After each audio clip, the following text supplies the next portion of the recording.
మానవులందరినీ భగవంతుని వద్దకు తీసుకుపోవడానికి ఎవరైనా డివైన్ పర్సనాలిటీ భూమి మీద అవతరించినప్పుడు మానవులకు ముక్తి లభిస్తుంది.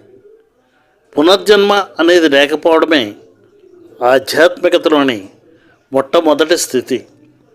బాబూజీ మహారాజ్ శరణాలను చేరుకున్న వారందరికీ ఈ మొదటి బహుమతి అంటే పునర్జన్మ రాహిత్యం లభిస్తుంది. మనం శాంతి ప్రశాంతత కొరకు ఈ సహజ మార్గంలో చేరలేదు.